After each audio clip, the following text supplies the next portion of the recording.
let's just dive right into one of the absolute coolest topics in biology. We are talking about lipids. Welcome to This Explainer. Today, we're demystifying triglycerides. Lipids are essentially the ultimate biological building blocks. They're these tiny molecular engines that do everything from keeping animals warm in the harshest climates to compartmentalizing our microscopic cells to storing just incredible amounts of energy. So we're going to look really closely at how these microscopic structures dictate the survival of massive organisms. It's going to be a lot of fun.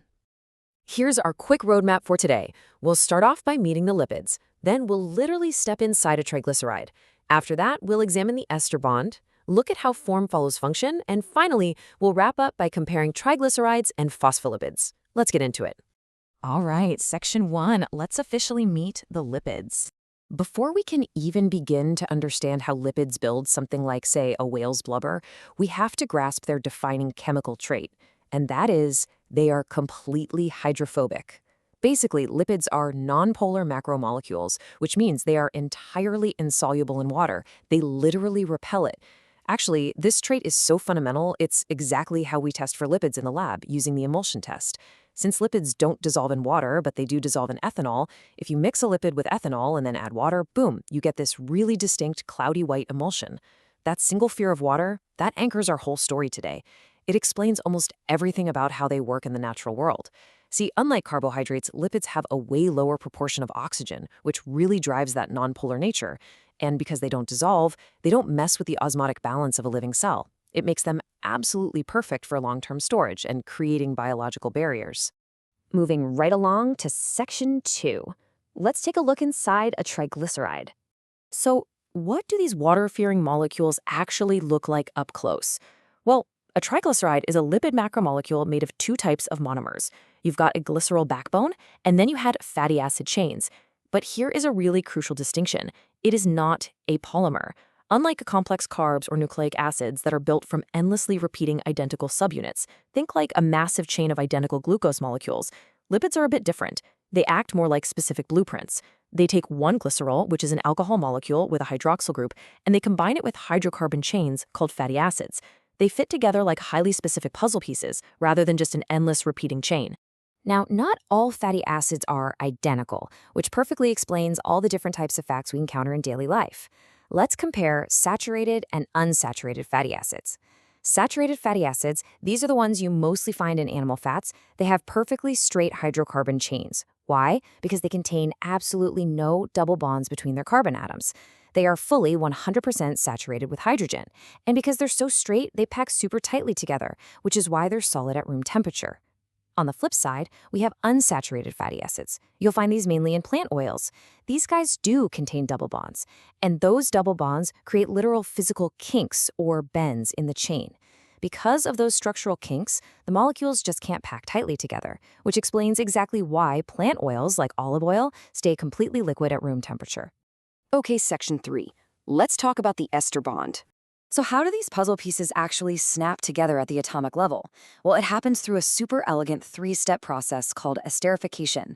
First, the hydroxyl group of the glycerol perfectly aligns with the carboxyl group at the very end of a fatty acid chain. Then, step 2, a condensation reaction happens. The molecules actually bond together by literally kicking out a water molecule. Yep, H2O is entirely removed from the equation. Finally, step 3, an ester bond is officially formed, bridging the two molecules together. But keep in mind, we're building a triglyceride here. So this exact condensation reaction has to happen 3 separate times, forming 3 distinct ester bonds and kicking out 3 water molecules, just to build one single triglyceride. All right, section 4, form follows function. This is where it gets really cool. Now we get to see the actual biological superpowers this micro-level chemistry unlocks in the real world. 37 kilojoules. That is a massive number. It's the amount of energy released per gram when a triglyceride is oxidized during cellular respiration to make ATP. To put that into perspective for a second, carbohydrates and proteins, they only give you about 17 kilojoules per gram. So triglycerides are packing way more than double the punch. This happens because those long hydrocarbon chains we just talked about are packed with high-energy carbon-hydrogen bonds and very little oxygen. Plus, remember that whole hydrophobic thing? Because they fear water, they don't cause osmotic water uptake in cells. That means animals can store massive, super densely packed amounts of this energy without their cells just ballooning up and bursting. We can literally trace that microscopic chemistry directly to 4 totally essential survival functions. First up is energy storage. Those dense, high-energy carbon-hydrogen bonds, that's exactly what fuels a hibernating bear for months on end when there's no food around. Second, we have insulation. Triglycerides actually make up part of the myelin sheaths that protect your nerve fibers and speed up your nerve impulses. They also make up the thick blubber that keeps whales and sea lions warm in freezing ocean waters. Third is buoyancy. Fat tissue has a notoriously low density, which just physically helps aquatic animals float much easier. And fourth, protection. That same adipose tissue acts like a built-in shock absorber, shielding an animal's vital internal organs from physical damage. But wait, there is an absolute magic trick hidden inside these fat molecules.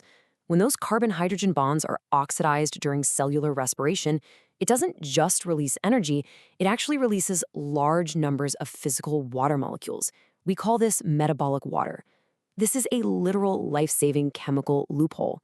Desert animals can actually survive without ever drinking liquid water because their bodies manufacture it internally just by breaking down their own fat reserves.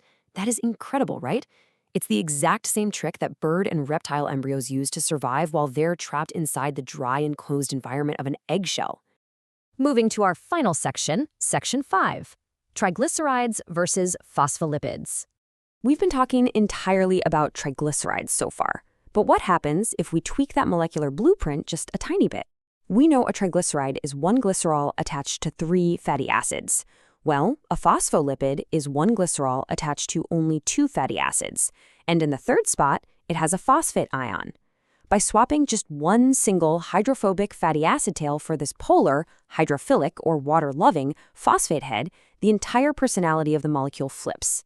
It becomes what we call amphipathic, which is just a fancy way of saying it has both a water-loving side and a water-fearing side. Just that one single swap gives it an entirely new set of abilities. Let's break down the core differences real quick. The phospholipid has that polar phosphate head, while the triglyceride is totally nonpolar. The phospholipid only needed 2 ester bonds to be formed, compared to the triglycerides 3, but the most vital difference by far is what they actually do. While triglycerides are the ultimate biological batteries for energy storage, the phospholipid's dual personality allows it to form the vital bilayers of our cell membranes. When they're in water, the hydrophobic tails hide together in the core while the hydrophilic heads face outwards toward the water. It creates this highly effective barrier that allows cells to compartmentalize and organize specific roles into organelles. Which brings us to a final, pretty provocative thought. If lipids were water-soluble, how would animal survival and cell structure fundamentally collapse? Really think about it for a second. Without their intense fear of water, fat just wouldn't store compactly without absorbing huge amounts of water. Our nerve impulses wouldn't be insulated. Hibernating bears would literally freeze and starve. And the very membranes that hold every single cell in your body together right now would just dissolve away. The hydrophobic nature of lipids truly is the quiet, invisible foundation of complex life on Earth. Thank you so much for joining me on this explainer. I really hope this helps you appreciate the incredible microscopic structures that build our macroscopic world.